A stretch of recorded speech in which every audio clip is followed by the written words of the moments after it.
Sup guys, Monkey Bacon here from Sock Monkey Development, and today, sound. We're doing a sound tutorial, something that I'm not very good with. So we're going to be using an awesome library that I'm still not very good with. I mean, when I say good with, I mean I can't explain everything completely because I don't understand it fully, but I can still. I'm gonna make you be able to play sounds whenever you want, however you want. So. Okay, let's get started. I'm using the most amazing sound library in the world ever created. I don't know. I've never used any other ones in this, but I just love this one so much. It's TE Sound. I'll put a link to it in the description. It's awesome. It's created by this guy and expanded by this guy. I do not want to butcher your names, so I'm just not going to even try.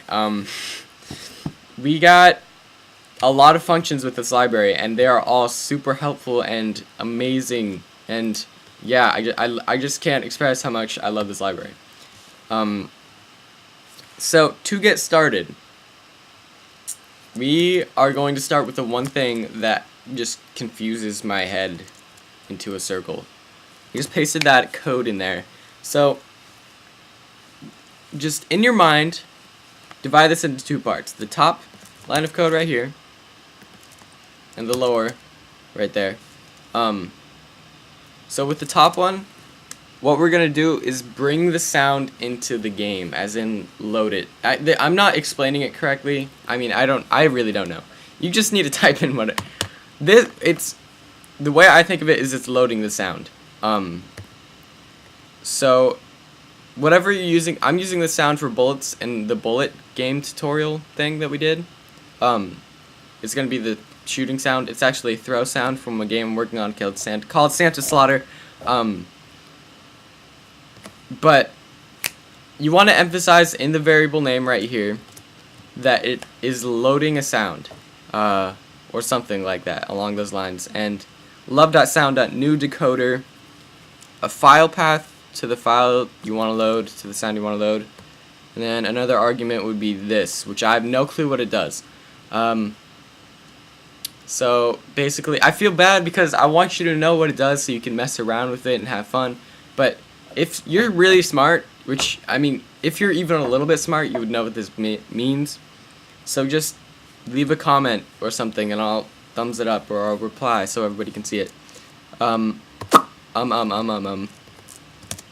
This is the actual variable that we're going to be using when we play sounds, called bullet_sound. Something just emphasize that so you remember it, basically, that we are going to be using it when we use TE sound.play, which I'll be getting to in a second. And you want to do love.sound.new sound data, and then in parentheses you want to do the variable used up here. Now, the hard part of this is completely out of the way.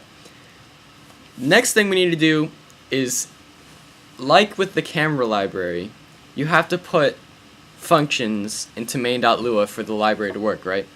Well, this library is so awesome. You only have to put one into love.update, and it's tesound.cleanup, and I already put it in there right there. You can put it anywhere, but it has to be in there, otherwise the sound will start bugging out and then just completely cancel out eventually. At least that's what it did on my Mac when I didn't know how to use this, and I had to mess around with it a little bit. So we got that. What else is there to do? Play the sound maybe, Gage? You're so silly. Silly Willy. So, this is obviously what we use, is TE sound.play, but we could play a sound looping. You'd probably do that for songs. You could play a, I mean, I don't know. There's so many cool functions in here, like pitch. I use that in my new game I'm working on called Santa Slaughter. Totally plugging right now. But when you get to the boss, the pitch goes so slow that the song completely stops, and then a new song starts, and it's like a really fast-paced boss sounding song, you know what I mean? So we got our sound, and we're gonna play it. That is our goal. I'm gonna go into bullet.lua. So every time you shoot a bullet, we're going to play this shooting sound. Now I copy and pasted TE sound.play, which is probably what you should do too. If you didn't though, that's fine. We're not going to use anything except for sound and tags because most of the other ones you can use with separate functions such as TE sound.volume. So the tags thing I'm going to get to in a second. Obviously for the sound, you just want to drop in that variable you used right here in the lower line of code. And so I'm gonna go back. So for me, I do bullet underscore sound. And for tags, this is where shit gets really cool, guys. Shit gets cool. You want it to be a string, and you want it to be something that relates to what that is. So obviously that's gonna be it's not a song or like vocals, voices. It's just a sound. So I'm gonna name it sound. And what you can do is if you want to set the volume for sounds and not songs, let's say we had another thing and it was like te_sound.play my underscore song, m underscore song, whatever, and you had song because it's a song, right? You tag song. If you wanted to just change the volume of the music, when you use te_sound.volume, you type in the channel, not the individual variable. So we would change the volume for all the sounds, or we'd change the volume for all of the songs, so that nothing gets mixed up, and we don't just have to change the master volume. You know what I mean? It's so helpful and it's so nice, so simple. So we're gonna tag a sound because it's a sound. Yeah, and I'm gonna do that for when he shoots left too. And you can do this like every tutorial, every advanced tutorial. You can use these. These are meant to be used for everything. You can use the sound for jumping, picking up items. It's limitless. It's everything you would see in a normal video game. Like, yeah, just shooting, walking, everything. This library is just so helpful. So loading the game, my computer decides to go slow as crap when I am filming. Yay! Yay! Yay!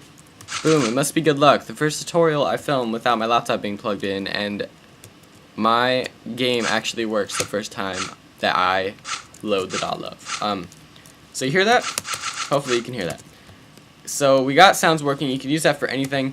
Super helpful. One more thing I want to cover though. Like I said, it's that volume thing. I'm gonna go into sound, and just explain some. Play looping. Obviously, just plays the same sound looping over and over again. You'd usually use this for games. Volume sets the volume for a certain channel. Pitch sets the pitch for a certain channel, and that is like so much fun to mess around with. Like I said, I use that in one of my games. You can pause it and resume it instead of just having to stop and then play from the beginning again. And then of course you can stop it. And t_sound.cleanup, which we used. Tag volume. I'm not sure what that does. And tag pitch. So awesome! Yay! Hopefully this helped. It's been Monkey Bacon. Add me on Skype, Monkey Bacon. We can talk it up on there, and I'm on there a lot. Email me, gage@sockmonkey.com. Sockmonkey.com. Visit our website. We're using it a lot more now. Probably more than our channel, actually, which is not a good ratio. But yeah, there's not much else to say. New game coming out soon, Santa's Slaughter. We're gonna have a trailer up, and then it'll probably come out a few days afterwards. So hopefully this helped. Like I always say, I just want to help you guys out. And as always, if you need me to refilm this, email me at my Skype, tweet me, be like, hey, your tutorial freaking blows. I'll be like, okay, I'll redo it. Thanks. Be constructive though when you tell me that. Be like, well, I didn't like this part of it. Okay. Well, I'm probably gonna film another video in like 2 minutes, so I'll see you guys there.